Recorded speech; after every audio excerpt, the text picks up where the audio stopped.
Well, have you ever caught yourself saying these phrases lately? I'm too busy to do this, or I'm running late and I can't seem to find the right work-life balance that these other folks are speaking of. Well, it's called hurry sickness, or trying to rush through everything on our plates. And it's what so many people are dealing with in their careers and lives, especially during these crazy times. So Angela Civitella is a business leadership coach and founder of InTide, and she has the 6 tips to put hurry sickness in its place. Good morning, Angela. Thanks for joining us on Hometown Living. Good morning. Thank you for having me. Well, Angela, how can we really just avoid having too much on our plate, as simple as that phrasing is? Well, a lot of people seem to be forgetful that just because you're asked to do something doesn't mean you don't get the right to question or to have a conversation about it. So question the ask and be assertive in terms of what your agenda looks like and what people are expecting you to do.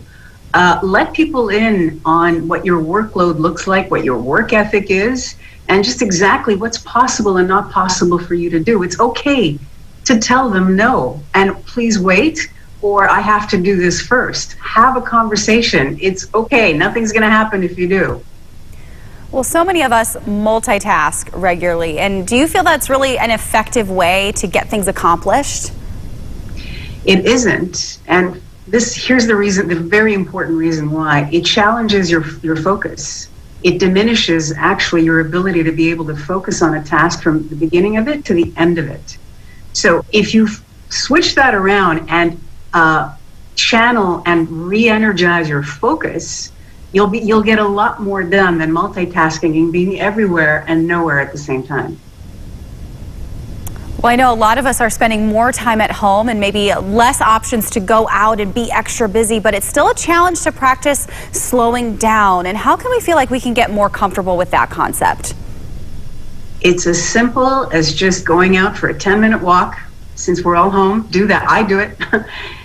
Shut off your phone, put it on auto reply for half an hour. Just disconnect, just to regenerate and refuel so that you can just show up again and attack whatever it is that you need to do with, a higher level of energy.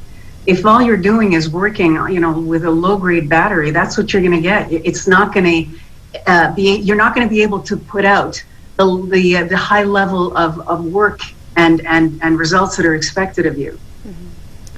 So, Angela, can we continue that conversation of some people think that slowing down is essentially wasted time, and how do we combat that idea?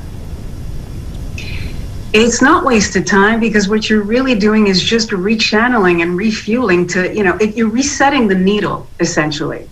And maybe a good way for you to be able to handle or to spot check that is to get engaged in networking groups with people of like mind, people that have this sense of hurry sickness that we're calling this. Juxtapose it to feeling a sense of unbelievable busyness. To be busy is one thing. To be hurried about everything that you need to do is something else, and that needs to be managed. So speak with people that also have that and check and balance with them how they're handling it. It's really important to stay connected with people that are living with the same experience that you are.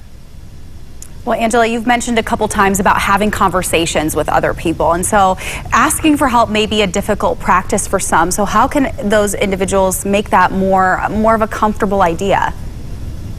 I think if you find people that are battling the same battle as you, have the same scars as you, that's immediately a level of comfort, because we all like to expose ourselves to people that are going through the same thing we're going through.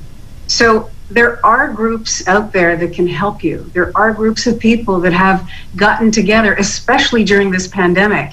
We've had to get really creative as to how to connect and stay connected with people. Reach out. It's going to save your day if you do. Speak to people that are going through what you're going through. Don't hold back, because they're going through exactly what you're going through. Well, Angela, thank you so much for joining us here on Hometown Living to share your insight and your resources. We're going to get your website up for our viewers so that they can connect further. So, overcoming hurried sickness, head over to intide.com. Well, coming up, the Cooking Mom is back, and today's